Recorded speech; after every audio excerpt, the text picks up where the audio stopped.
ആര് വന്നാലും ഇനിയൊരു തിരിച്ചുവരവ് ഉണ്ടാകുമോ എന്നത് ചോദ്യചിഹ്നം മാത്രമാണ്. പലരുടെയും പ്രവചനങ്ങൾ കാറ്റിൽ പറത്തിയ ഒരു സീസണുമാണ്. ആദ്യം കൂടെ നിന്നവർ പോലും കൈവിട്ടിരിക്കുന്നു. പ്ലേ ഓഫിൻ്റെ വേദികളിൽ ചീറ്റിപ്പോകുന്ന ഒരു പടക്കമായി തീരുമോ കേരള ബ്ലാസ്റ്റേഴ്സ്? അതെ, അലതല്ലി വരുന്ന ചോദ്യങ്ങൾക്ക് ആരാധകർക്ക് പോലും മറുപടിയില്ല. കാരണം അത്രയാൽ നമ്മൾ തായോട്ട് പോയിരിക്കുന്നു. ലൂണ എന്ന ഒറ്റയാൻ വന്നാൽ മാറാൻ കഴിയുമോ കേരള ബ്ലാസ്റ്റേഴ്സിന് എന്ന് പലരും ചോദിച്ചു തുടങ്ങി. പലരുടെയും പ്രതീക്ഷകൾ നിലനിർത്തുന്ന ഒരു ചോദ്യമാണത്. എന്തായിരിക്കും ആ ടീമിൻ്റെ ഗതി?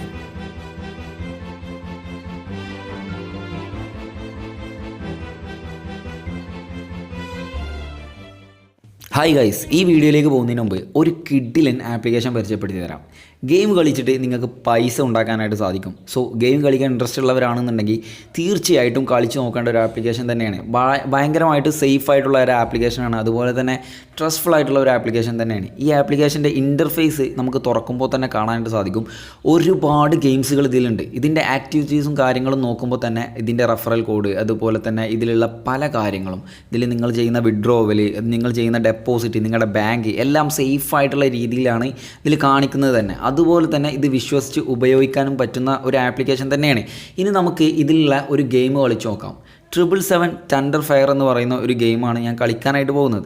ഈ ഒരു ഗെയിമിനെ സംബന്ധിച്ചിടത്തോളം നമ്മൾ സ്പിൻ ചെയ്തിട്ട്, നമ്മുടെ ഒരു ഡെമോ അക്കൗണ്ടിലും കളിച്ചെടുത്താൽ മതി, നമ്മൾ സ്പിൻ ചെയ്തിട്ട് നമ്മൾ പ്രതീക്ഷിക്കുന്ന, അതായത് നമ്മൾ ഒപ്പീനിയൻ കൊടുത്തിട്ടുള്ള ആ ഒരു സംഭവം ഡയറക്റ്റായിട്ട് സ്ക്രീനിൽ കാണുന്ന പോലെ വന്നു കഴിഞ്ഞാൽ നിങ്ങൾ വിജയിച്ചു എന്നുള്ളതാണ്. അതായത് നിങ്ങൾക്ക് ഇതിലൂടെ നിങ്ങൾ ഡെപ്പോസിറ്റ് ചെയ്തതിൻ്റെ ഇരട്ടി പ്രതിഫലം കിട്ടും എന്നുള്ളതാണ് ഇതിൻ്റെ ഒരു വാസ്തവം എന്ന് പറയുന്നത്.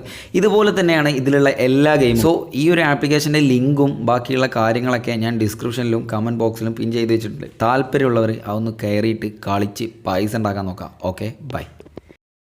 കേരള ബ്ലാസ്റ്റേഴ്സിനെ പറ്റി പല കാര്യങ്ങളും നമ്മൾ ചർച്ച ചെയ്യലുണ്ട്. പ്രഡിക്ഷൻസ് ആവട്ടെ, അതുപോലെ ലൈനപ്പുകളാവട്ടെ, അതുപോലെ ദുരന്തമായിട്ടുള്ള അവസ്ഥകളാവട്ടെ, പല കാര്യങ്ങളും. എന്നാൽ ഇന്നത്തെ വീഡിയോയിലൂടെ നമ്മൾ നോക്കാനായിട്ട് പോകുന്നത് അടുത്ത പ്ലേ ഓഫിലേക്കുള്ള കേരള ബ്ലാസ്റ്റേഴ്സിൻ്റെ ആ ഒരു സ്ക്വാഡും, അതുപോലെ തന്നെ പ്ലേ ഓഫിലേക്കുള്ള താരങ്ങളും, ഇനി വരാനിരിക്കുന്ന അവസ്ഥകൾ എങ്ങനെയായിരിക്കും, ഇപ്പോഴുള്ള അവസ്ഥകൾ എങ്ങനെയായിരിക്കും എന്നുള്ള എൻ്റെ കുറച്ച് ഒപ്പീനിയൻസാണ്. സോ തെറ്റുണ്ടെങ്കിൽ ക്ഷമിക്കുക. അതുപോലെ തന്നെ നിങ്ങളുടെ ഒപ്പീനിയൻസ് കമൻറ്റ് ചെയ്യാൻ മറക്കരുത്. ചാനൽ സബ്സ്ക്രൈബ് ചെയ്തതിന് സബ്സ്ക്രൈബ് ചെയ്യുക, തൊട്ടടുത്താണ് ബെല്ലൈക്കൺ കൂടി എനേബിൾ ചെയ്യുക. നമ്മൾ 80K ഫാമിലിയിലേക്ക് പോകാനായിട്ടിരിക്കുകയാണ്.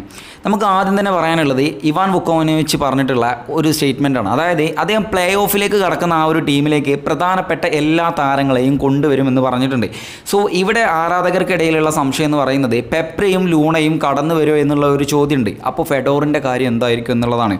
ഇത് ISL ഒഫീഷ്യൽ ആപ്പിലൂടെ ഇപ്പോൾ പ്ലേ ഓഫിലേക്കുള്ള കേരള ബ്ലാസ്റ്റേഴ്സിൻ്റെ പ്ലേയേഴ്സിൻ്റെ രജിസ്ട്രേഷൻ നമ്മൾ നോക്കുമ്പോൾ ഐബാൻ ഡോളിങ്ങും അഡ്രിയാൻ ലൂണയും മാത്രമാണ് രജിസ്റ്റർ ചെയ്തിട്ടുള്ളത്, അതായത് പ്ലേ ഓഫിലേക്ക് വന്നിട്ടുള്ളൂ.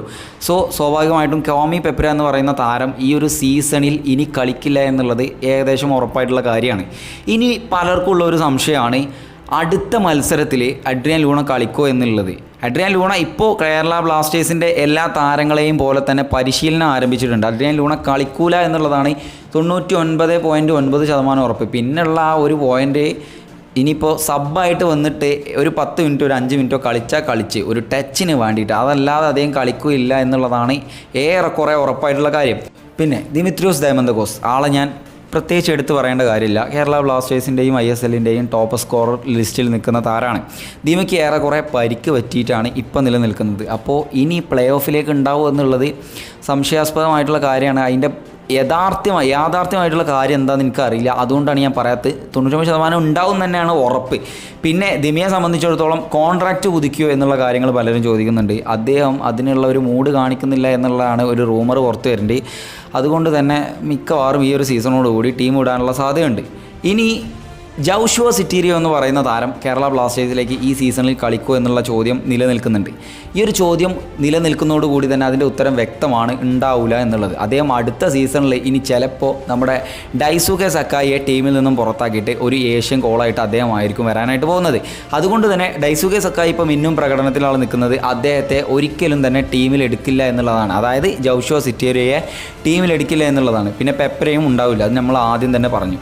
ഇനി ഇപ്പോൾ കറൻ്റ്ലി കേരള ബ്ലാസ്റ്റേഴ്സിൻ്റെ അവസ്ഥ എന്താണെന്ന് വെച്ചാൽ ഈ ജനുവരി ട്രാൻസ്ഫർ വിൻഡോ എന്ന് പറയുന്നത് നല്ല രീതിക്ക് യൂട്ടിലൈസ് ചെയ്തിട്ടുണ്ട് എന്നുണ്ടെങ്കിൽ നമുക്ക് കുറച്ചുകൂടെ ഒരു ബെറ്റർ ആയിട്ടുള്ള ഓപ്ഷൻ കിട്ടിയിരുന്നു. നമ്മൾ ഫെഡോർ ചെർണിച്ച് എന്ന് പറയുന്ന ഒരു ലിത്വാനിയൻ ക്യാപ്റ്റനെ കൊണ്ടുവന്നു. പക്ഷേ അതിലുപരി നമ്മളെ ഒരു പ്രതീക്ഷകളെന്ന് പറയുന്നത് ISL തന്നെ എക്സ്പീരിയൻസ് ഉള്ള ഒരു നല്ല കളിക്കാരനെ കൊണ്ടുവരണം എന്നുള്ളതായിരുന്നു. അതായത് ഒരു വിദേശ താരത്തെ.